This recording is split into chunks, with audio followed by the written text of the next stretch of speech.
And we are live. All right, good evening, guys. Welcome to Weekend Warrior Podcast. For the guys that don't know me, my name is Rowan Heiberg.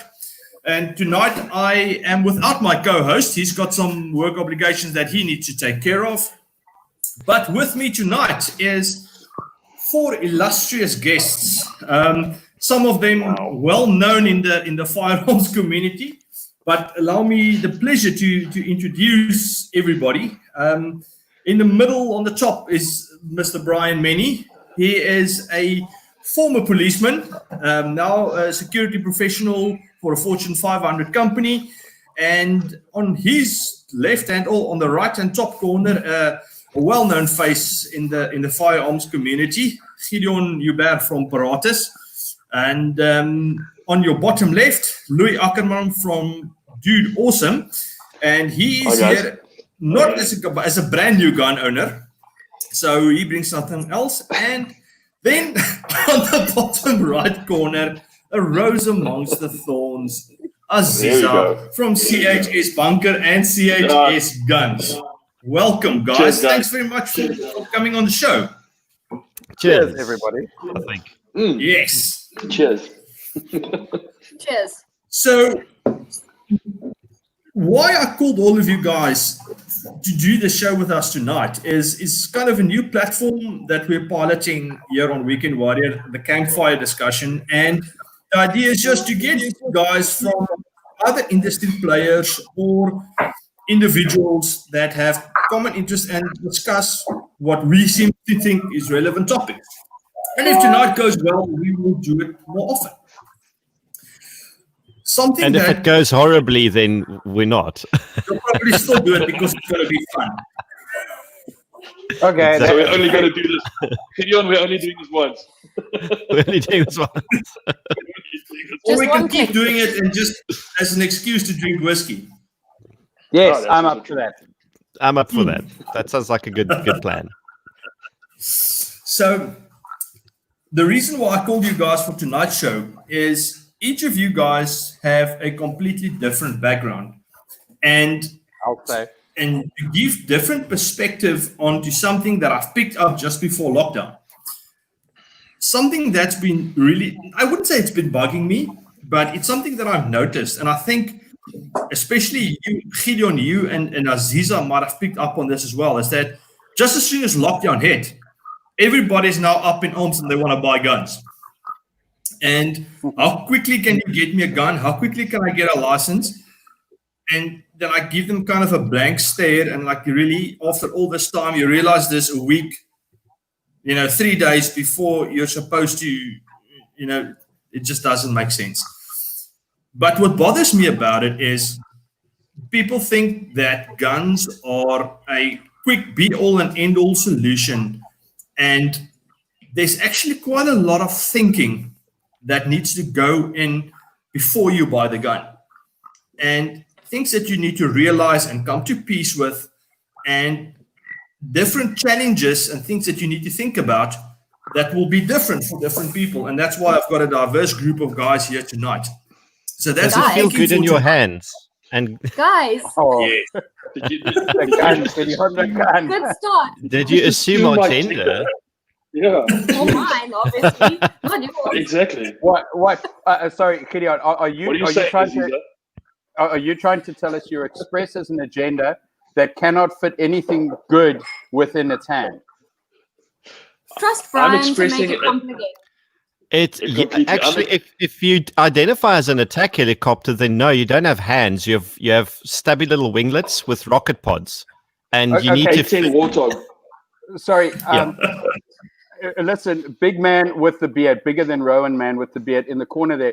You don't get to try and thumbs up for I identify as an attack helicopter when clearly you identify as a freaking mountain. Okay, with the marks and everything. I'm an 18 Warthog. I am an 18 Warthog, and I will stick to my story. That's what. Okay, cool. Rowan, we are really disappointed. 3 minutes to derail this. 3 minutes. It was Gideon's fault. Yeah, he didn't identify as Donnie today. Well, it's that, and when we talk about thinking carefully, about your purchase, what people usually think about is, does it look cool? Does it feel... Sorry, ek is Afrikaans, so I can make this comment now, okay? I've got a fucking Republic Orange Free State flag on my one jacket. So if I go, it are feeling good in my hand, that's I think, acceptable statement. So that's the second important thing.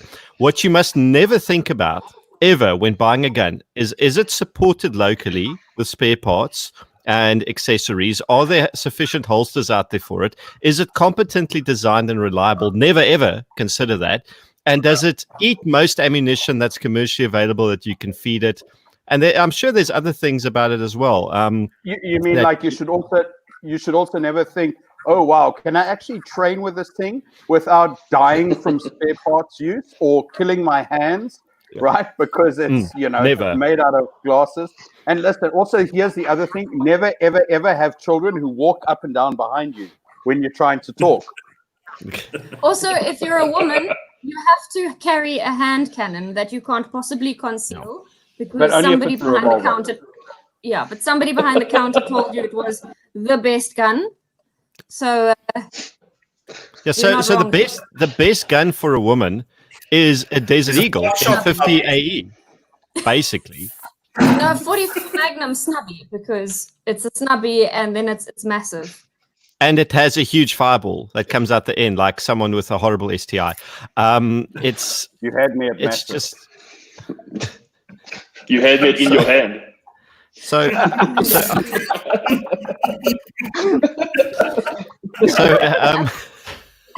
I the only one that's not drinking? No, I'm drinking coffee, Aziza. You're drinking. I'm on the coffee. Okay, so now we've dispensed really useful consumer information, and we're moving on swiftly. So basically, all of those things, and you only really realize, as Brian mentioned, the fighting with your gun pot by actually attending a course that lets you roll around in the dirt, cut your hands open a little bit, put some a serious amount of rounds down range during the day, and it gets nice and dirty and dusty and maybe bloody if you slice yourself. That's kind of a good idea to figure out if something works or doesn't. Because if I recall, Rowan, you were a big CZ guy, until you had to learn how to fight with your gun, and then you had a bit of a road to Damascus moment, and your opinion changed a little bit. Yeah, I mean, I love my CZ, and I still think it is a viable carry option. I do not believe it is the best one, but I do think if you have a CZ of, it hasn't stayed popular all these years. It wouldn't have if it was a bad gun. So I still think it's a viable option, especially if you can get it at a reasonable price and money becomes an issue. But I did have, I wouldn't say issues with it, but it did have challenges that I did not foresee unless I ran the gun really hard under pressure, and things started going a little bit iffy. And then all of a sudden, okay, hold on, there is some truth to some of the issues that the guys were talking about. It's not the kind of stuff that you can't overcome with training and repetition, but the reality is that there are better options out there. And not that you're unarmed or badly armed if you own one, but I think that as a fighting gun, there are better options out there. What finally broke the camel's back for me was I couldn't get parts. My gun was made at 10,000 Rand paperweight because of a 15 Rand roll pin. So before we go into that, because you're covering like a whole bunch of really true things, right? But I think somewhat like a 14-year-old boy close to Bloemfontein on his first boy-girl Fastan Socky, we kind of gone a few issues too far, right? Because I think we've missed one really important point, is that the gun component is not the solution component, right?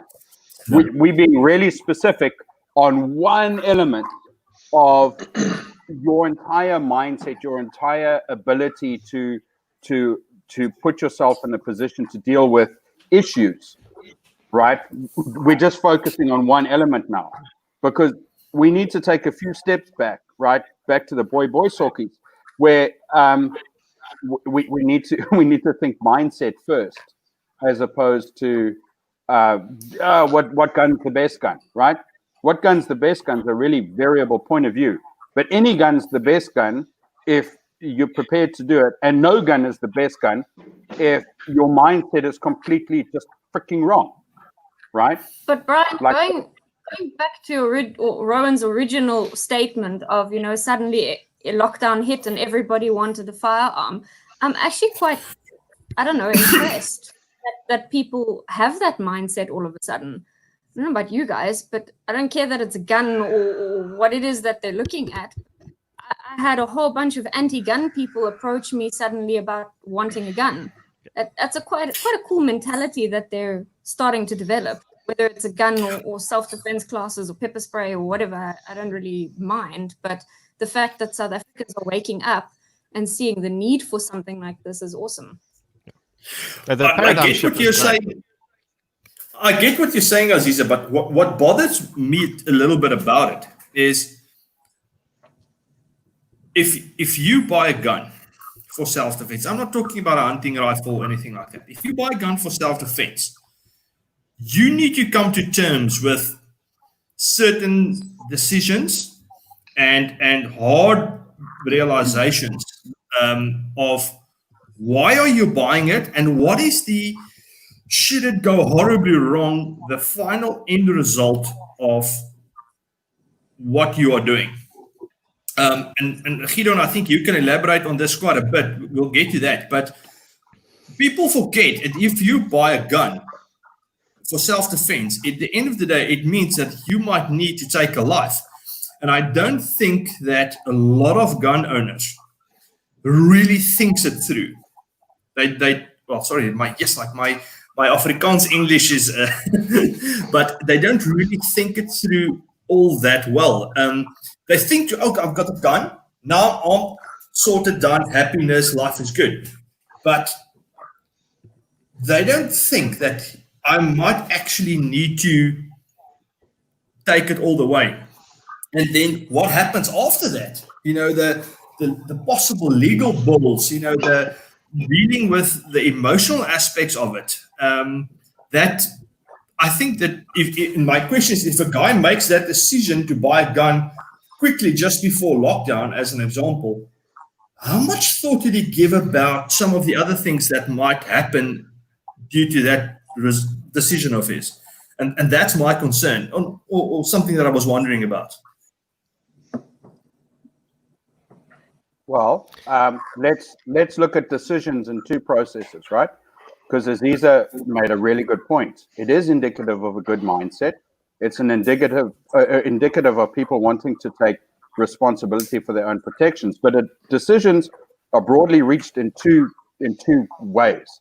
You have a considered decision, something you look and think about, and that's kind of which gun is the best decision, right? And then you have that immediate decision that, oh shit, we're faced with a crux and we've got to do something. We have to take an action. And I think, and it wasn't just in South Africa that it was seen. I mean, when you look at the unrest in America, the most recent bout, because they have this seasonally as well. But if you look at that, suddenly a whole bunch of very traditionally anti-firearms people were down at the shop saying, "Ooh, I want to buy my gun and I want to walk out the shop with it." And very disgusted to hear that wasn't actually possible in reality.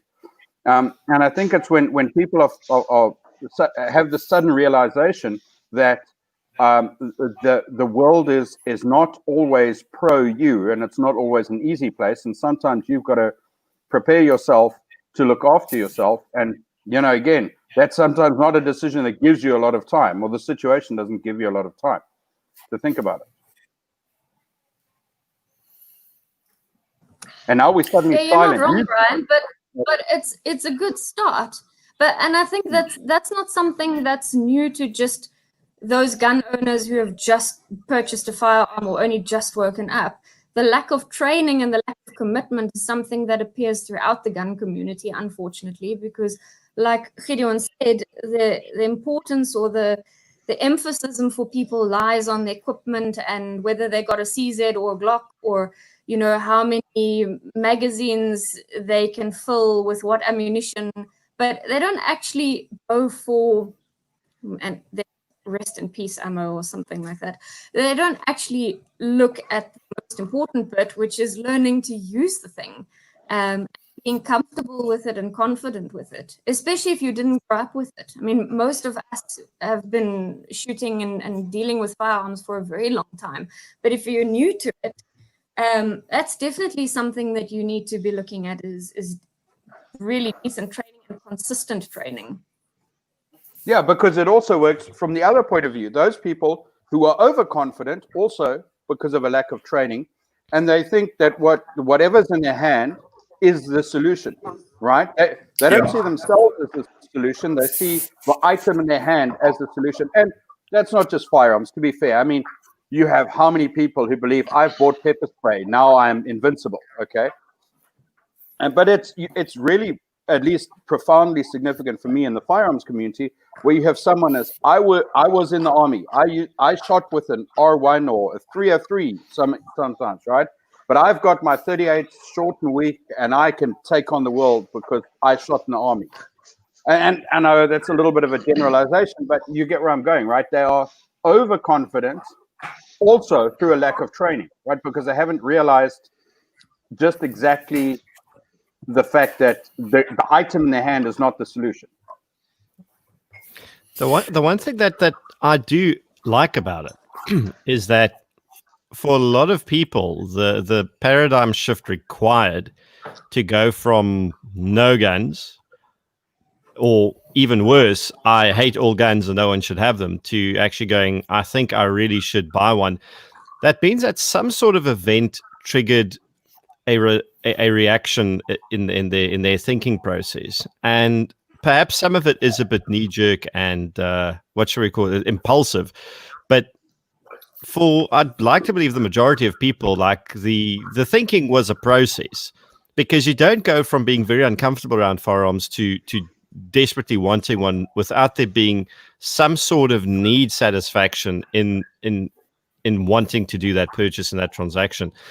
So I've got hope that these people would then be information hungry, so to speak, and would want to, well, I know for a fact I've got a lot of people asking me about more than just the gun, like what's the licensing process, where can I get training, where can I get this, which almost is better than what we have in the existing community to a certain extent, where, I mean, to get people who already own guns, to convince them that they actually need training, geez, like what an absolute mission. It's not like you're trying to get the horse to water, but you can't get it to drink. You've got a really angry sort of foaming at the mouth horse, and you've got to like strap around its neck, and it's kicking and screaming. Build the dam first. And it's biting. Yeah, and it's still trying to build the dam with one hand, and then the water's coming through. The horse. It's a complete, it's a fucking Lippinzer or whatever it's called. And now you're trying to get all these elements together because Dickhead is a tactical magpie, which is like such a big thing. Like everyone are these tactical magpies. Like, no, I don't really feel like training. I want to just solve all my skill problems with gear. With a gizmo. Yeah, like that's why I need this new holster, and I need this particular bag, and I need this plate carrier, and I need this, I need that, and I need these boots, and I need Salomons because everyone wears them on the range. Like no one can shoot New Balance. Like if my shoes don't cost like a kidney, then what am I even doing there? You know, and it's this ridiculous. Like hunt golfoot, for fuck's sakes. I don't know. Make a plan, but go attend some training. Train the way you fight, overweight, barefoot, and in pajamas. You know, because that might be how you get, you know. So you're telling me the better I look doesn't make me shoot better? Yes. I thought that was half the battle, guys. What am I doing there? No, well, you see, so the whole better thing is relative, right? Because you can't just look better. You've got to look Instructor Zero better. And she's color coded. Color coded is important. All the same brand. All camo color coded. No, that's called brand loyalty, Ruan. So I need to cancel all my 511 stuff. All of it. Flight Precision is now in urban grey. 511 is you're at least 2 years behind the tactical fashionistas, Louis. But there's also a hugely flawed thought process behind this, because let's think about it, right? Let's say I'm middle-aged professional. My daily commute is between office, gym, grocery store / mall / house, school maybe to pick up the kids in between. Therefore, I absolutely positively need gear that's built for security contractors traditionally deployed to the Middle East, because that is exactly what I need to get through my day. And without that gear and equipment, I could not possibly effectively defend myself. I mean, let's ignore the fact that Jeremy Clarkson went through the Amazon in jeans and a button-up shirt. You know, that's not relevant. But I mean, yeah. Well, it wasn't much button up by the time he was out of there. That wasn't like the best part of the whole viewing experience. No, it was not. But Gideon, you're completely correct. Me and Ruan has been discussing this for at least 2 years, where when I finally decided to pull the trigger and get a firearm, the first question I asked him was like, yeah, but how do you do it every day with a shirt that you tuck in? And he said, no, don't worry about it. There's stuff's designed for that. And one of the biggest steps I had to take was to realize that it's just like any other tool.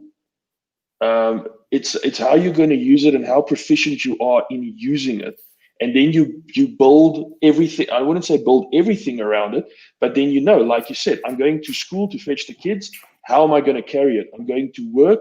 I might have to go through a metal detector to go to an office space somewhere. What do I do then with my weapon? Do I leave it in the car?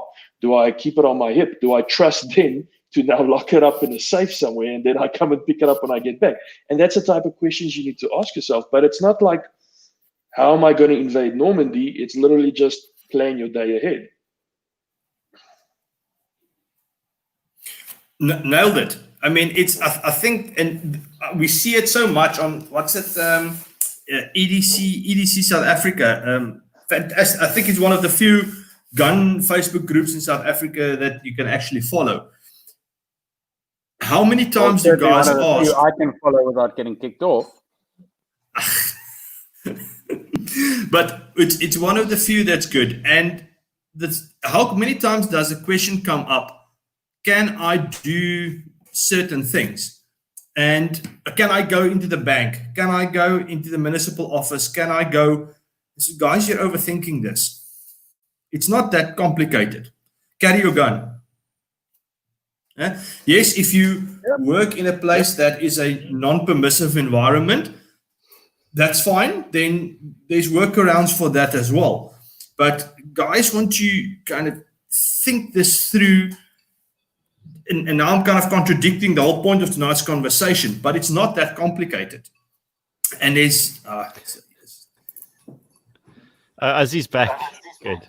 Sorry, guys. If anyone knows someone that works for Rain, let me know. I'd like to get hold of them. Get in the queue. Should we go burn their house down? I'm not allowed to say this on the stream. Sorry. That's You're live. Sorry. Also, I can't say. Cut that out. Louis, I want to get back to you just for a second. You're the newest gun owner in the group. And like you said, me and you have had this discussion, yes, like ad nauseum. And we've kicked this ball around so many times that I don't even know, I can't even remember.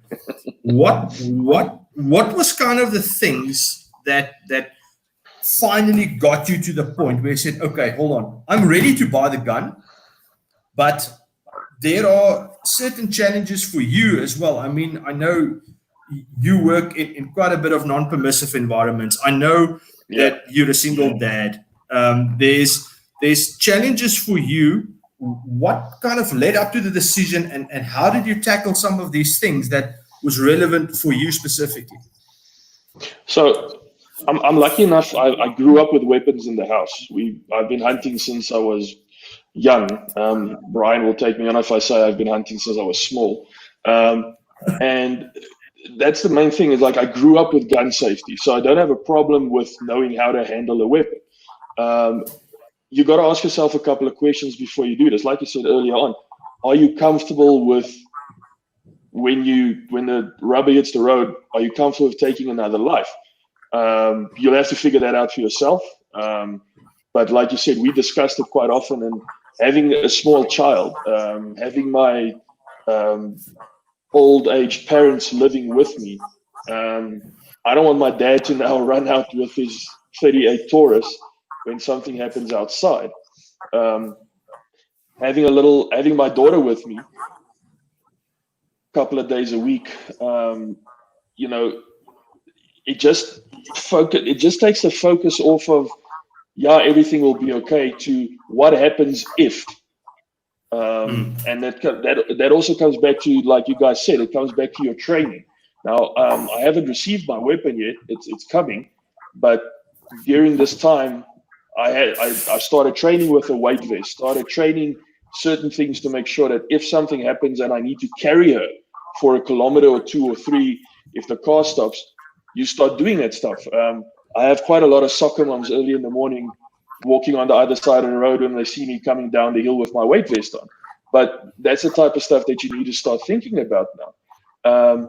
And communicating with people like you guys who actually know a hell of a lot more about where to get a gun, how to get a firearm, what to do after that, what to do before that, what training to do. Because as Rowan has explained, and I'm sure all of you guys have had this discussion with him, getting training and getting good training is very different. That's worlds apart. Because you can go and roll around with somebody who looks very operational, but doesn't know his elbow from his arsehole. And then you can go and roll around with a guy who looks like an accountant, but he actually knows what the hell he's talking about. And that's what I mean. It's like an accountant. But I mean, ask questions. That's what it comes down to. Don't be afraid to ask questions. I would probably still haven't gotten a sidearm yet if I haven't been speaking to Ron for this long. I just want to take one step back, if I may. Sorry, Ron, I'm just taking over here. Okay, so you made one statement, is that, am I prepared to kill someone? And categorically, I think that's the wrong one, the wrong outlook to have. Okay, am I prepared to kill something is a question nobody can ask. Can answer.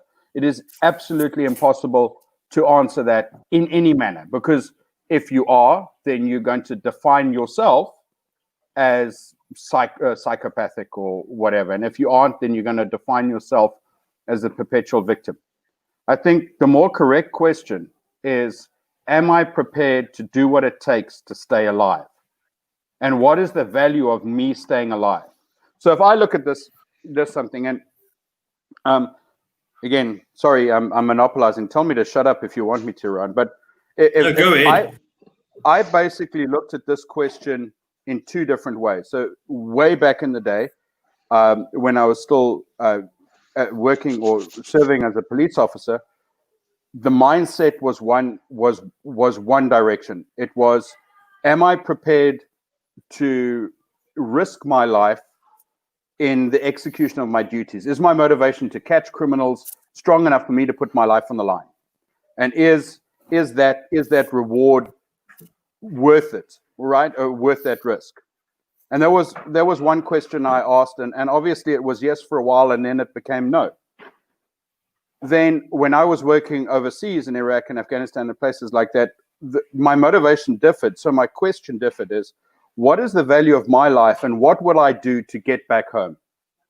Right? Because my value to my wife and children is worth someone else's life. Right? Ultimately, that was my motivation. So instead of saying, will I kill someone? No, it's what will I do to get home? And I think this is something that does stop a lot of new gun owners, because they look at that whole negative connotation, will I kill someone? No, is what will I do to get home? Right? Yeah. It comes down to, what will I do to defend myself and what's mine? And I completely agree with you on that. It is, if you go into the whole thing thinking, am I willing to kill someone, then you might end up in a bell tower somewhere. But if you get to the point where you're deciding if it's going to be between me and my daughter, or some guy trying to take my property or come onto my property, then it's not such a hard decision. I don't know if it makes me a bad person, but then it's really not such a hard decision. No, not at all. And I think I think that's one of the major pitfalls of these discussions is we overcomplicate the question and the responsibility that comes with it completely, as if, everyone talks, with great power comes great responsibility. That's taken from some comic book movie I never watched. Spider-Man, I think. I don't care. Doesn't matter. It's also one of those things I've always hated because it oversimplifies the issue, whereas the whole can you take a life overcomplicates it. Like the truth is somewhere in the middle between the two, in the sense that yes, it's a responsibility to carry a firearm, but it's also a responsibility to procreate. It's a responsibility to vote. And it's a responsibility to operate. Don't say and pay. tax. No, I was going to say you don't. I was going to say operate machinery, whether it's a vehicle or an airplane or a boat or whatever. We don't ask these deep philosophical questions every time a kid is going for their learner's license. I mean, for Pete's sake, it's the same concept applied to a different. Are you prepared to run over a pedestrian? So, have you seen how people drive in Somerset West? Well, all of the Cape Province, terribly. Even lockdown with lower traffic volumes have not improved things, ridiculously enough. I expected it would, but no. You do realize you lost all validity by saying you don't like Spider-Man. I can live with that.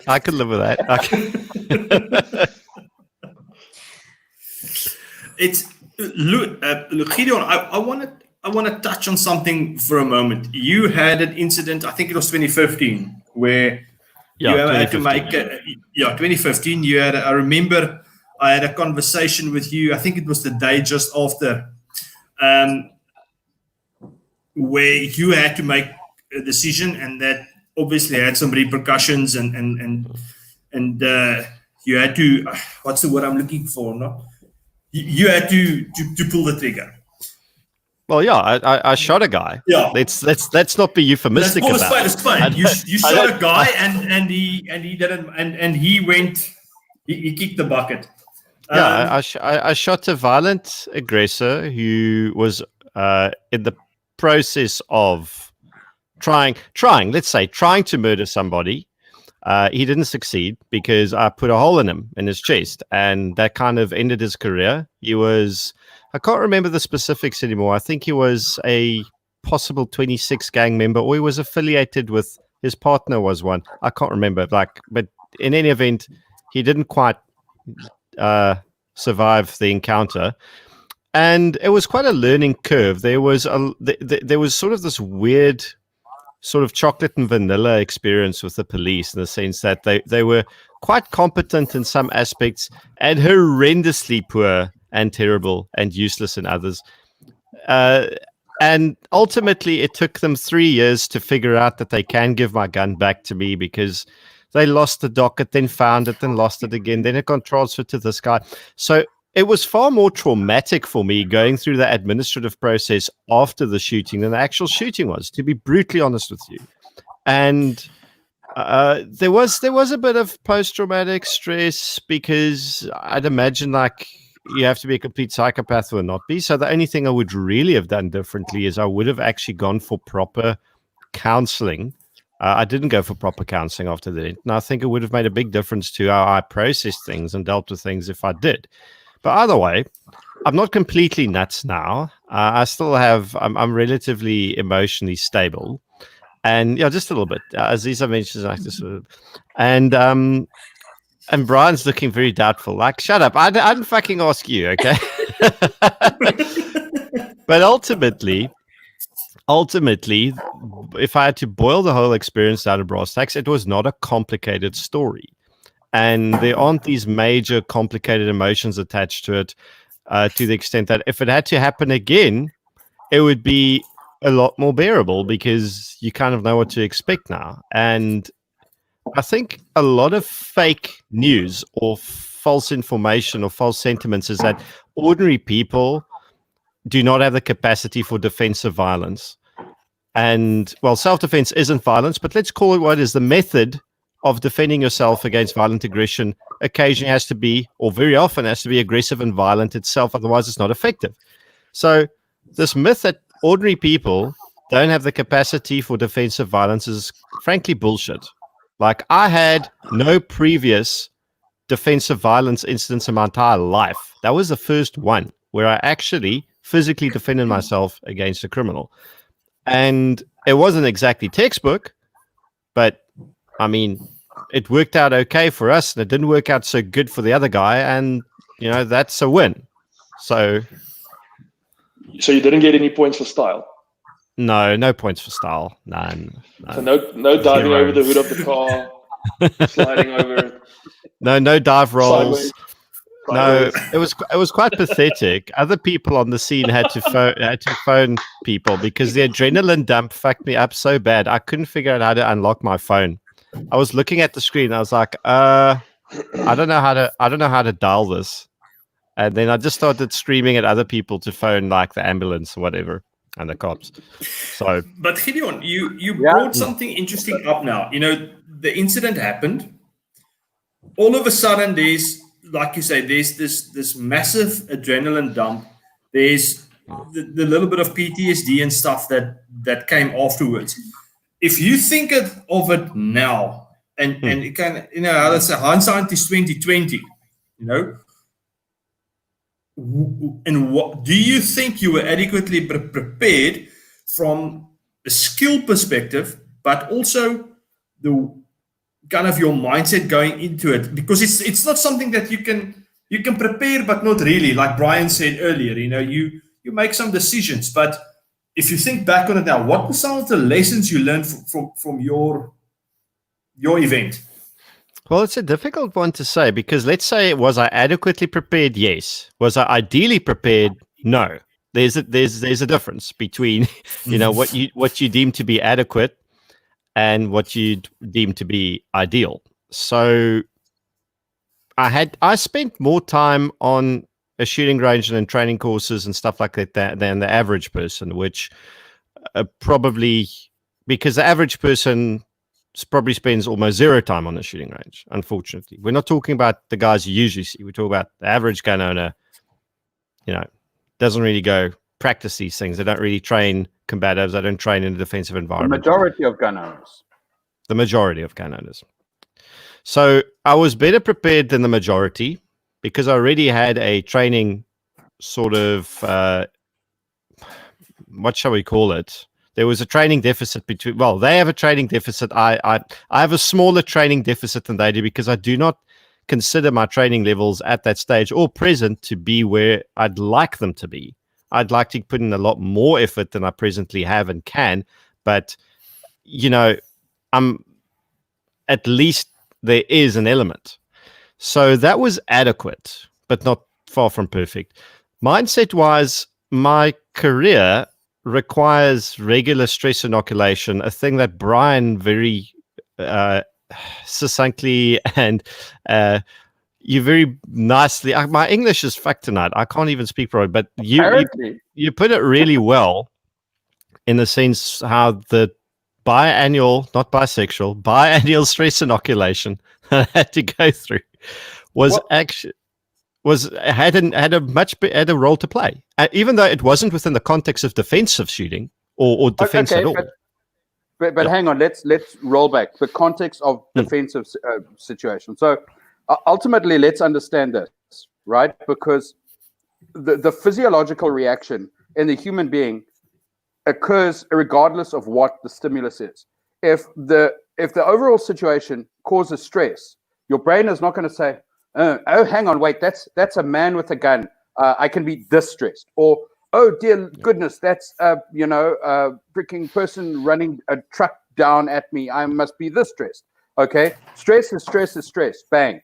The more time you spend dealing with that reaction within your body, the better you are, irregardless of what the situation is, to a point, right? To a point, because there's other physiological mechanisms that come in with training, which is neurological, right? The creation of neurological pathways to provide actions without consideration. But I'm sure Rowan's coming onto that because that's one of his little pet subjects. What's my pet subject? Training. What about it? Well, okay, are we there yet? Right. So I hijacked the conversation. Okay. Okay. So here's the thing, right? So pass me the ball and run. I'm just way too. Well, knowing you're probably digging a hole and burying it, right? So anyhow, coming back to what Gideon was saying. So shush you, right? I can say this. You're a long way from me. I can run quick. So Gideon was saying that his simulator time prepared him, and that's absolutely 100% correct. And as I was saying just now, preparing yourself for your body's own reaction to stress is always beneficial. And whether that be, the simulator time that he's specifically referring to, or it's driving courses, or it's the sport shooting environment. An incredibly good example, right? You create a situation where you artificially create stress in your body. Okay, so you become used to dealing with that. You become used to dealing with your own physiological response, elevated blood pressure, elevated adrenaline levels, the entire spectrum. Okay, now when we come to the other component, which is another important part of the training setup, the training matrix, it's that creation of neurological pathways. Note, I'm not saying muscle memory, because no matter where the muscle is, there's no physical capacity for it to store memory unless it's in your brain, which is no muscle. Okay, so we create these physical pathways. It could be the jaw. Hold on, Brian. You just broke so many people's dreams now and fantasies. Well, the only muscle memory that does exist is the love muscle, and it usually gets people into a lot of trouble, and you stay away from that shit. It only took you 40 minutes to broach that subject, Gideon. I'm proud. Wow, we've been on 40 minutes already. But anyway, right? So, okay, I'll shush now. Okay. Now finish up, Brian. Finish up. Okay, so your considered pathways, right, or your actions would be like mag changes, would be like draws, would be like all of that good stuff that you're doing, and that's the other component of training. And then there's the third component, and that is all the putting it together in a component that's not smooth, because no fight is going to be smooth. Gideon was talking about it wasn't his ideal training. Well, the ideal situation is he's sitting up there 300 meters away with his FN, and he's freaking slotting the guy from that distance. Right, great, ideal situation. He's not. It's here, it's up, it's dirty, it's in the moment. So those are the three pillars of your training that they need to have. It's the stress, dealing with the physiological response of stress. Sorry, I just got to throw something at people who are making noises in my background.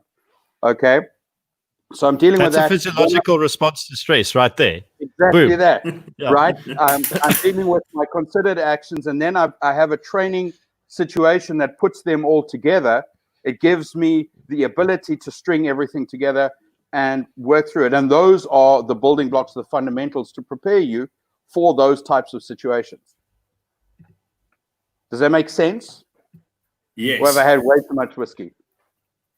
No, it's one of those things where I think people misunderstand things like muscle memory, and it comes down to that old what's the saying? You don't rise to the level of your expectation, you fall to the level of your training. You're not gonna and Clint Smith from Thunder Ranch, he says it so well that 2:00 in the morning is not the time to be learning lessons. And that for me, so that you're not gonna perform magically. It just doesn't work like that way. And I will admit, my training this past year was horrendous. I am not nearly as skilled as I should be. There was a lot of stuff that happens, a new job, I got married, and then I give you 10 excuses, and they're all probably bullshit, but That's the reality at the moment. But you have to say that because you wrote an entire article saying exactly that, so you can't backpedal on your own position now. Exactly. But here's the thing, right? Hang on a second. Okay, I'm going to dominate again here. Right, your training on the range, right, might not have been adequate. You might not have been putting together that second and third leg, but you still do a whole bunch of activities that creates that stress response in your body, whether it's paddling out to the heads, and now you're suddenly in the middle of the big swells and you've got to deal with that situation, right? That is training. That is training for stress management. And that's exactly the point that I was making about Gideon's ability to process his shooting very well was because of all the stress training he does in the simulator. That training, that simulator training, was probably more valuable to him than the on the range training, or at least equally as valuable. And that's my point, right? So when you go out to the heads and you're in the middle of the ocean, and you're worried about, you know, all of the issues that you can deal with there, that's as valuable as spending time on the range. I suppose it all adds up at the end of the day, but I think that there's this fallacy that something you did 40 years ago will magically reappear 2 o'clock in the morning, despite not having done anything about it in the past 40 years, and it simply doesn't work that way. And that comes down to one of the uncomfortable truths that I wanted to bring up. Aziza, I've got a very specific question I want to ask you, but before I get to that, one of the uncomfortable truths that I think is that people need to realize that a gun is not a magic wand. Being a gun owner is not an end goal. It's a process. Just the actual taking ownership of the firearm is just an event in a almost lifelong process of you owning that gun. You need to shoot. There is a cost component to it. You're going to spend some money, you realize it's dumb, it doesn't work, and then you're going to spend some more money trying to fix that problem. I mean, how many golsters do you guys have or have tried over the years? And that's a $1,500 exercise. That's now lying in a drawer somewhere because you realize it's not working. So there's costs there. There's training. There's ammunition. There's time. Unless you live next door to a shooting range, going to the range in the morning, that's half a Saturday gone. And I don't think guys realize that there's more to it than just having the gun in your hand and now everything is good, life is lekker, and I am now armed. Because and this is a little bit of an unpopular opinion, but I do not believe that guns are the solution for everything and everybody. If you can't come to peace with that, there's a certain sense of responsibility that comes along with it, and there's time and effort and all the things that plays a role. What's the use? Because when it comes down to it, it might not be worthwhile for you. So I think there's a lot more to it than just swiping your credit card at your favorite local gun store like CHS Guns in Somerset West, and then boom, like I've got my gun and now I'm armed. Because you said it in the beginning, Brian, that it's very corny, but the mind is the weapon. And the decisions and the preparation and the training, all that kind of stuff, that's what makes you armed. It's not the gun. It's not the gun. And yesterday morning, I had an interesting conversation with a friend of mine. We were definitely not breaking lockdown rules, and we were not driving together in the car. And he made a valid point about something completely different. He said to me, and it was a completely unrelated event, but he said something profound. He said that when certain things happen or you make decisions, It's a success or a failure at the point of decision making, not at the event.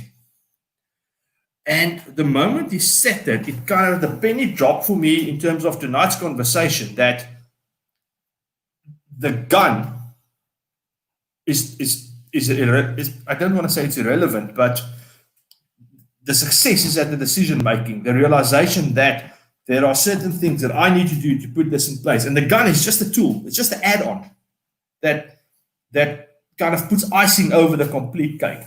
And I think guys think that the gun is the cake. My 2 cents on it. Yeah, I'm gonna add my 2 cents. It's 100% correct. And yeah, 4 cents. Or 4 cents. Yes and no. I don't know. I want your opinion, Aziza. A slightly different view there. I mean, I deal with a lot of cases on a daily basis, and I will still rather have someone have a gun and not have the proper training, but have the tool available to defend themselves, because there are people who don't train hand to hand and they don't go through all sorts of, different aspects of it. And you could have a super petite little person living on their own. That gun is worth more to them being there than not being there, even if they haven't undergone super training and whatever else. That's a good point. I interrupted you. Yeah. I just see a lot of these cases where people who have done basically zero training other than their competencies, scared little old lady who lives on her own, and just because she had a firearm, she survived. Didn't matter what training she had, that she had training or didn't have training. She picked the gun up and she did what had to be done. So there's that side of the story too. But I would like Aziza, to. So I'm going to add something to what. Sorry, Gideon. Add something to what Aziza just said. But Aziza, your final sentence actually hits the heart of the matter. And I think I might have not made clear my point. Really, is that it's not her gun that saved her. It's her decision making that saved her. So she did not have all of this other stuff, which is very, very, very, very important. But when it came down to the brass tacks, she pulled the trigger. She did it. And that's what saved her. It's not the gun. And that's what I think I want to get. That's kind of at the heart of it. What I want to get is that the decision making is what it comes down to. Sorry, Gideon, I interrupted you. No, what I was about to say is that a very good friend of mine and his wife went through a horrific home invasion over December. Long story short, he ended up grappling with the guy on the floor, fighting for his gun. It was a CZ75, but an old school one. He subsequently got a Glock because of this experience. Because the CZ75, the original one, doesn't have a decock or anything like that. You have to physically lower the hammer on the loaded chamber and all this sort of stuff. So under this particular circumstances, he had an empty chamber. And he couldn't get a round off before the guy was on him. He tried, but he couldn't. So it ended up in a grappling match between him and a much bigger guy. His wife came in to the hallway with a struggle, jumped on the guy's back that was on her husband, and she eye gouged him. But I mean, like that deep into his, like, whatever the fuck your oogkaste is in English, right? So she did it properly. She didn't do any half measures. And this is not a chick that does any, she's a psychologist. Okay. She's a clinical psychologist. She doesn't do combatives and all this other stuff. And she was busy. Can I swear on your channel? Yeah, it's fine. Okay, cool. So she was fucking this guy shit up. Okay. She was doing a proper job. And then he bit the tip of her thumb off in this thing. So she says, screw this. She goes back to the kitchen. He gets the kitchen knife out, plunges the thing about that that deep into his back, which finally kind of distracted the guy long enough for her husband to get him off him, get around in the chamber, and shoot him more than once, because he needed more than one shot to put the guy down. But ultimately, that was the whole story. And he had a fighting mindset, because this is the sort of stuff he does. She did not have the training per se. And she's very petite. Like, she's Aziza size. Okay. But she had the mindset, and she did serious bloody damage. And if that lady had a gun, like, the entire problem would have been solved a lot sooner, I think. But that's the whole thing is, I'm with Aziza on this, but I also understand what you meant, in the sense that the mindset, what's Brian's favorite thing? Mindset leads, training feeds, and equipment follows. But even if the training component in the beginning falls out a little bit, with the mindset and the equipment, you can still do okay. It's not perfect. You could still do okay. Gideon, I'm going to stop you just for a second. Brian, hold on just for a second. Aziza, I know you have another engagement that you need to deal with. So I'm going to ask you one question, then you're welcome to sign off. As a lady and a new mom, it's not that new anymore now. But it's still fresh. Fresh enough.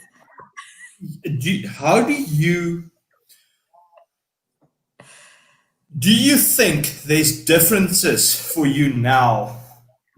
You've been in the gun industry for a number of years, but you're a mom now. That brings a whole different element in for you. So now you're not only a lady gun owner, you're a lady mom gun owner.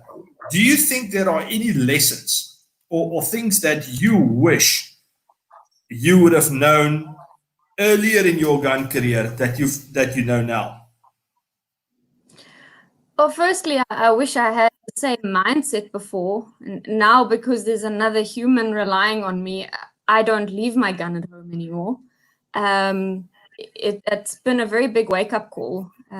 Sometimes you get lazy, or you're not in the mood to dress around it or make a plan. But now that I have this extra little human being that relies on me, there is no excuse. There's no excuse, and there's nothing that stops me from making sure that I do my very best to make sure he gets through the day, unharmed. But other than that, the only real or major thing that's changed is the amount of stuff. There's so much stuff that comes along with a tiny human being.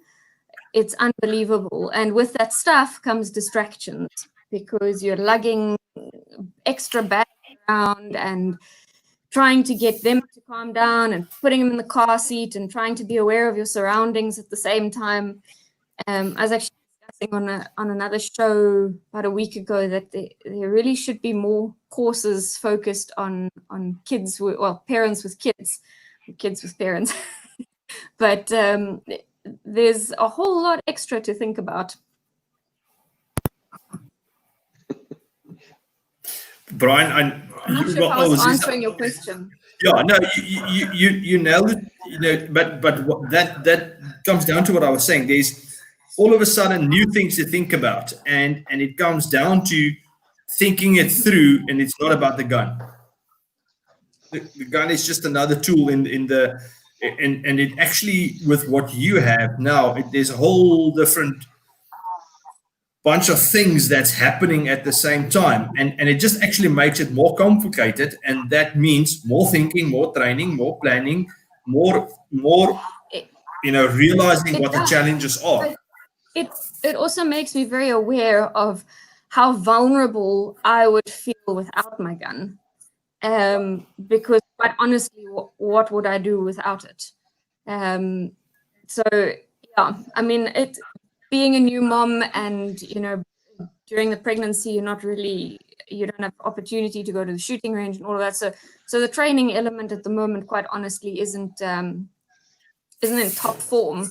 But I still feel better having that gun on me than I would not having it with me at all. Aziza, I sometimes feel it's good that new moms don't have guns freely available to them. for many reasons. But you're walking in dangerous territory. No, I'm not. That's where my whole sentence stops. But it's completely true. I remember when my daughter was about 6 months old and we had to go to the shop, just me and her. I placed her in the car seat, and as I turned around, there was a guy standing right in my personal space, and it's like the daddy bear syndrome. Louis, you were standing in his personal space. Yeah, but I'm in everybody's personal space. So yeah, it's not my fault. And it's like that daddy bear mentality just took over completely. Of I got to protect this little being, and it doesn't matter what I need to do. This guy's not getting close to her. So don't feel bad about that. I think a lot of moms go through that. Dad's in the same boat, but moms specifically, because I mean, if we have diaper, wet wipe, then we're pretty much we think we're good to go. We're like, no, we'll figure the rest out as we go along. Where you guys start packing, it looks like you're going away for the weekend when you're going to have coffee with your mom. So don't feel bad about it. It's normal. Yes, that's because when the kid needs a change of clothes, we've made provision for that. Dads end up just keeping the kid naked for the rest of the day. Buying new clothes. What's wrong with that? No, I kid. Yeah, my kid has an awesome dad. Aziza, you're more than welcome. I know you have another engagement. You're welcome to sign off if you want. Yes, I'm going to leave it at that.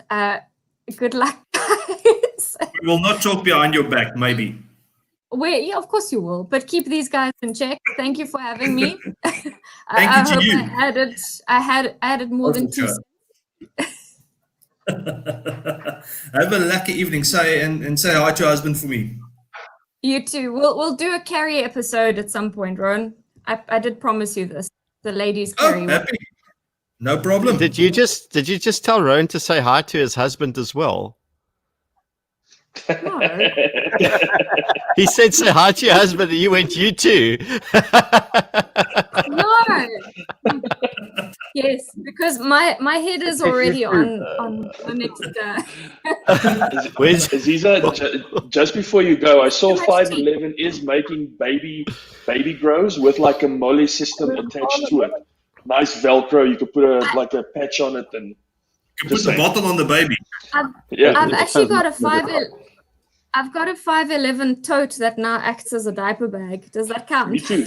Yeah, me too. I got one of their bags that's a diaper bag, and it's the best dad diaper bag. It's tactical and everything. It really is. Because it has a whole separate slot for your phone, because you're permanently looking for your phone. Now you don't have to look for your phone. Everything else is in the big mess, but the phone is there. Anyway. First world problems. Cheers, Ozzy. Thanks, mate. Bye. I want to say two things. Right? Yes. Back to Gideon's clinical psychologist, right? To say that a clinical psychologist had no stress inoculation training or understanding is fundamentally false. And we'll put it right out there. Okay? The mindset component of that is more than covered within her training to become a clinical psychologist. I'll just say that fundamentally. You can argue. Can I just say that I didn't say that. I said she didn't have any. She doesn't do combatives. She doesn't do the physical stuff. Her mindset was obviously in it, and from a stress inoculation point of view, the proof of the pudding was definitely in the eating there. If one can describe it as such, considering her thumb got bit, not the other guys. So, what's that little Jack Horner plum pudding? Yeah, okay. But I think for you to clarify, we put a lot of emphasis on training for the motor neuron side of things and all this, or whatever you want to call it. But not that that's not important. I think it's just from a demonstrated point of view, you can still get really, really far with mindset and equipment, even if the training part in the middle is not as great. I mean, obviously she was in good physical shape. I mean, she wasn't unhealthy or overweight or something like that. She was in good shape, which helps. And this is a thing that people neglect a lot, is it doesn't help you are unfit and about to die and think you're going to win a fight, especially if it's a bit protracted. But sorry, I interrupted you. Okay, second thing, right, is coming back to turning around and finding someone in your physical space. I fully grant you reacted as a father, okay?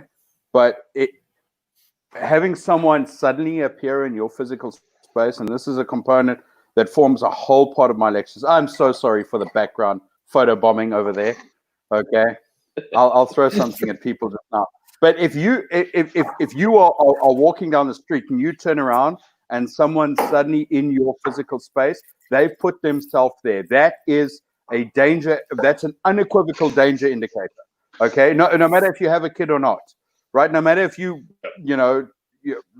driving onto your airplane to fly wherever, or you're going down the street to do whatever. If someone suddenly appears anywhere, react to it. Right? There's no ifs, ands, or buts. Yeah. Okay. And there was more opportunistic of me than saying it's disregarding, because obviously there's an important psychological shift when you become a parent, right? But that's not the only driving factors. Your body is going to recognize stimulus. Your body is going to recognize, especially if you've had training, especially if you've had, not solely, but especially if you have an understanding of that, whether you're a clinical psychologist, whether you're a mentalist, whether you work for Penn and Teller, or whether you are just someone who's done some sort of basic security awareness or counter surveillance stuff, you will understand situations and you will react accordingly, right? The more you train, the more it helps, right? But mindset's always the first thing. Understand, right, and be prepared to react, willing to react. Sorry, that's a waffle, but you get where I'm going. Yeah, I mean, it's. No, go ahead, Ron. Go ahead. No. Go. So, see, Brian, I completely agree with you like that. But it's a step in the situational awareness, where it's not something like you're walking around like the Pink Panther, hiding behind walls, checking out, my car's safe. Okay, now we do a little duck and roll, and now everything's fine, and you're one with the street lamp, and it's just being aware. Now, you'll probably know a lot better than any one of us, because you've been in a lot more shit probably than any of us. But it's just from looking around and seeing what's going on, and the way you get out of your car, because after I've been friends for a long enough time with Ruan, I reverse into parkings now. I don't go nose first into parkings. And I hope and pray I never have to be in a situation where I need to use that. But it's the same with a gun. It's a lot better to have it and not use it than need it and don't have it.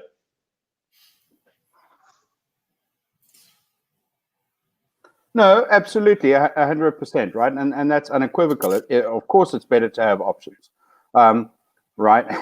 and that's kind of the thing. But it must, again, going back a little bit to Rowan's point, is a firearm the only solution? No, of course not, right? But it should always be an option, or wherever possible, always be an option.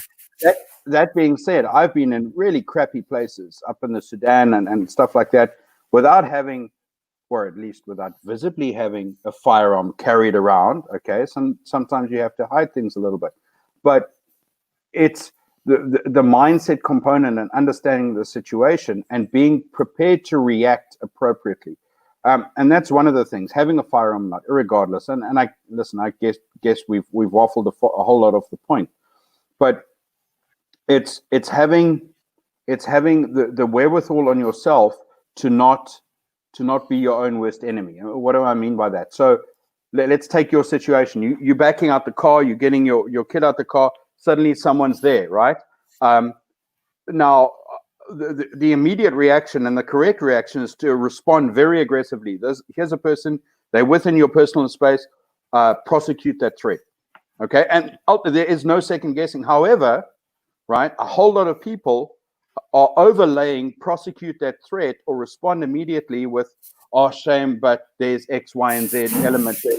They are creating an excuse for this, for that. They are trying to justify that situation. They're trying to, they accessing that it's not happening to me. There's a reasonable explanation for this type of thing. And that's absolutely 100% an artificial construct of modern life. Okay? Even 200 years ago, someone got in your face, etc. Bam, react, do, etc. Now these days, people are teaching themselves to try and explain away things that should be obvious. Okay, can I break in on there quickly, because I almost have to go, but what you've just said touches on something that I've written about a lot and that we've spoken about a lot. I think all of us, is that with this whole lockdown thing and the societal response to it, this weird sort of Stockholm syndrome that we keep feeding. And part of it, this hostage taker, it's like an abusive relationship, between a battered spouse and their abusive husband or whatever. In order to live with the bullshit we keep believing in the face of overwhelming contrary evidence, we have to do what victims of abuse that keep going back to the abuse do, which is jade, which is justify, argue, defend, and explain, as opposed to approaching this head on and saying, you know what, if I turn around, if I get something out my car and I turn around and there's somebody in my personal space right there, your first reaction should be, what the fuck's this guy doing here? Like, why are you on me? Like, what's your reason? React, as Brian says, prosecute the threat. They need to explain what justification there was or reasoning that they were there. And then, you know what, if it's all a misunderstanding, good, you bet your ass he's not going to fucking do it again to somebody else. But there's no, it also forms part of societal learning. Everything that we tolerate becomes a societal norm if it's perpetuated through long enough and broadly enough. And this is, unfortunately, a knock-on effect, I think, of being a British colony, because the English are so fucking polite about everything all the time. Whereas the Americans get in your face about stuff if you get into their space, where they've got a completely different attitude. They've got a frontier attitude. We've got this civilized, for want of a better word, white guilt attitude, whatever you want to call it. It doesn't matter. If we keep jading ourselves, this problem will never go away, and you will never have a correct response to being placed in that situation, because you will always be responding as a victim, not as a free citizen or whatever. So, and we also, victim complex. We don't wear enough Hawaiian shirts either. No, that triggered somebody the other day, by the way. I'm now part of a hate group. Flamingos. And I told them everybody to get everybody needs an Hawaiian shirt with pink flamingos on them. That's all I'm saying. But Gideon, sorry everyone. But Gideon, I would rather get in trouble for overreacting, for reacting aggressively, and say, "Oh shit, sorry, I wasn't supposed to punch you in the face," than the other situation, than being punched in the face. I'm sorry. I would much rather say, "Yes, sorry, but Louis, if you punch somebody in the face, his head is gonna come off, roll around over the road, and get crushed by a VW Carvel in the opposite lane. There's only like 0% and 100%. And for the people that don't know our guest tonight, he's 1'9", 150 kilos, he deadlifts 300. It's ridiculous. I've never seen a man eat like that in my life. But so my point that I wanted to make, to add to what Louis said earlier, mindset training, awareness, all that kind of stuff it's a learned skill. And like any learned skill, the more you do it, the more adept you will become at being aware and spotting trouble and spotting problems. And part of that process, in my opinion, is if you are aware of the fact that things might happen and you are at peace with the fact, no, not at peace, you you are comfortable with the fact that things might happen to you and that we do live in South Africa and that you need to lock your door, etc., etc., etc. That puts you in a much better position than somebody that's being put in the situation Louis was in, turning around.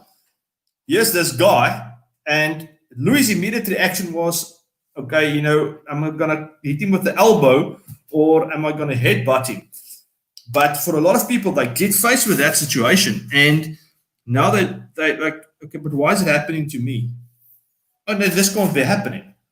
It happened to other people in other suburbs, other neighborhoods, and that once again it comes back to it's almost a mindset failure, and but I'm relying on my burglar gates and my pepper spray and my gun and my knife and my this and my that and my husband and not where. And guys, how many articles do we see on News 24? Then it's in inverted commas. They just came in the door. Or they came out of nowhere. They came out of nowhere. I'm like, what? Where were you the last 30 years in South Africa? Did you not? Yeah. Well, that's again. No, you go. Go. It's a completely frivolous statement, but there's a great brand in the States. It's called 30 Seconds Out. They make awesome T-shirts. But the main thing, their slogan is, no one is coming to save you. And I think if you realize that, if you start realizing that in the 4 minutes that it might take your security people to get to your house, a lot of shit can go wrong in 4 minutes. A lot of shit can go down in 4 minutes. Gideon, you wanted to say? No, that's basically it. It's a type of social consciousness problem, and we perpetuate the bullshit through. I don't call them the mainstream media anymore. They just call them the corporate media because that's really what they are. And through this whole soft language use and being okay with people being in your personal space, because if you're not okay with that, then you're an aggressive arsehole, which is, the complete opposite to what the truth is. And on that bombshell, I got to check out, but it's been great. I thoroughly enjoyed this discussion. I think we should do more of these. But you gentlemen carry on. No, thank you very much, Gideon. We talked quite a bit, and I think if you will hang on just for one more minute, I think because we are coming into about an hour and a half now, and then we can actually finish up completely. But not too long ago, about a year or so, I had a train. I was booked to do a training session for a bunch of foreign. I don't know if they were students but they were girls from the UK. They were in South Africa and they were training, and their dad had too much money and had to do like a street smarts kind of thing with them. You can't really teach that much physical skills in a day. So it was very much based on prevention and preventing them from getting into trouble in the first place. And one of the things that I said to them, we are too polite. Even myself, I'm too polite sometimes because it's ingrained. And as I work in a role where I speak to people the whole day, strange people, in a setting where I have to be polite. So it's almost your kind of default setting is I am nice, I'm polite, I will greet you. Where in a situation like Louis was in, your default should be, like Brian said, what the fuck are you doing in my space? Why are you here? Yeah.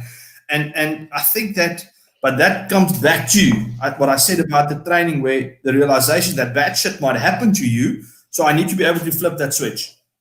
But I think people just don't like thinking about it. It's not socially acceptable, Ron. What? No, it isn't. I've never ever been accused of being too polite. But we've never been socially acceptable. That's the main thing. Like, how many times have we sat at a restaurant or at a wedding and then people walk past like, that table, Oh, geez. Yeah, that's also Rowan, right? Exactly. I need to tell these two guys that when I was in Joburg with you last year, we were sitting in a restaurant, one of these eat as much as you can meat spots in Melrose Arch. And we were sitting by the table, and this waiter comes up and he sits and he's trying to cut the meat for us. And I don't know if it was me or Louis. I just remember just like, oh, we'll take that. Yeah. And just like pulled the meat off the skewer and we handed it back to him. No, it's fine. You can come back when you have more. And he just looked at us. It's like, no? So, but yeah, we're too polite. And I think a lot of times we're raised that way, and especially girls are raised to be polite and whatnot, and to our own detriment sometimes. Yeah, I think we're too polite at the wrong time, right? Yeah. So listen, I mean, there's no rule in the world that says you have to walk around being an absolute freaking retarded dickhead. Although some people do, and I know them, right? But you know what? It's also the let me explain it this way. Gideon's going to appreciate this. We need to kind of have a little bit of Greta Thunberg in us, right? We need to have the how dare you. So when someone is in your personal space, it's how fucking dare you. But it mustn't just be a word and then a leave. It's got to be, you've got to be really forward and really on the ball and create the space to give yourself the time to hurl more violent insults. Okay, it's a mindset. You could put that on a shirt. Have the how fucking dare you or how dare you mindset, because that's really what you need. It's how fucking dare you get in my space, right? Yeah. And that's exactly the thing. It's and that's one of the things that I really love about Aziza, and that she's gone. She's been one of the proponents of. Rowan just said, especially girls are raised to try and be polite, and I don't like that. And that's certainly not how I'm raising my daughter. I'm not raising her to be a bitch.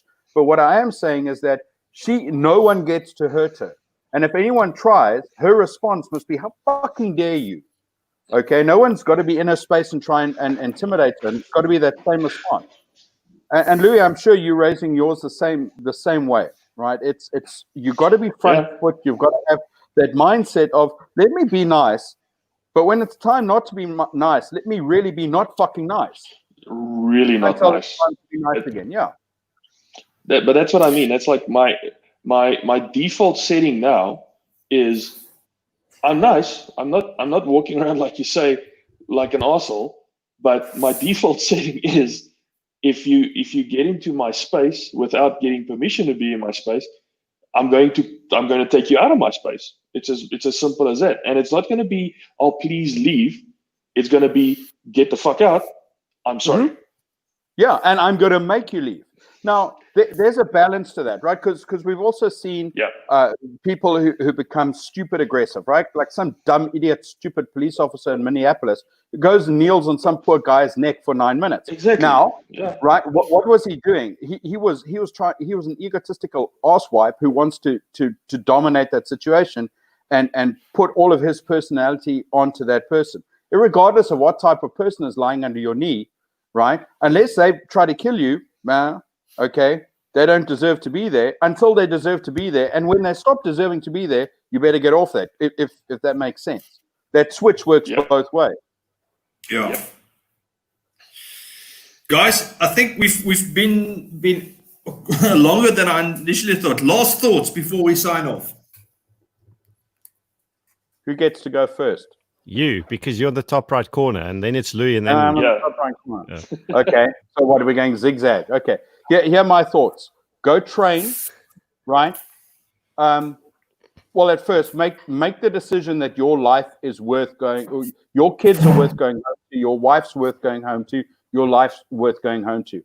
Then train to meet that, to feed that need, okay? And go and train with good people. Not some dickhead who tells you, oh, you can only use Glock or whatever. Go and train with someone who's going to train you in the right mindset, okay? And then go and then go and worry about brands and crap and 511 or whatever's after that. That's my last thought. From my side, don't be afraid to ask questions. take your time, make a decision, and listen to the people that know more than you do. This is one of those decisions that zero ego should be involved in this. It shouldn't be about, do I look good? Is it cool? Anything like that. It should literally be, like you said, Brian, it's, I am more important. My family's life is more important, and I will do whatever I need to do to keep them safe. And then when you got that as your top priority, then you start building the rest of the pyramid, and you start saying, this is what I need, this is what I'm going to do, train, shoot. And I think and when you get to that mindset, it's a very easy decision. Okay, mine's similar lines. It's understand and realize the fact that nobody's coming to save you, that self-reliance is a supremely important aspect to not just gun ownership, but successful life as a free citizen. And that gun ownership and self-defense and private defense is just an aspect of being a responsible and free citizen. So understand self-reliance, no one's coming to save you. Just those two concepts that are absolutely aligned. Drill that into your head and understand what that's all about. Yeah, guys. From my side, I think just the realization that the gun is just a tool. There's things that you need to come to terms with beforehand. With the gear, the training, the cost, the time, and you can still accomplish a lot even if you don't have a gun. Although we firmly recommend that you do. But yeah, guys, thank you very much for tonight. I thoroughly appreciate your time. It's been fun. We'll see. I think that the platform works well, but we'll try this kind of stuff more again in the future. Thanks for your time. Thanks for your effort. I know it's a Sunday evening, and for the rest of you guys that's always tuning in and commenting, thank you very much. It's going to stay up on YouTube, and it'll probably be on all the usual podcast platforms, Renegade Media, Spotify, etc., before the end of the week. Have a glorious weekend, and then we'll speak again in the week. Cool beans. Thanks everyone. Guys. Have a good one. Cool beans. Cheers, everyone. Bye. Bye.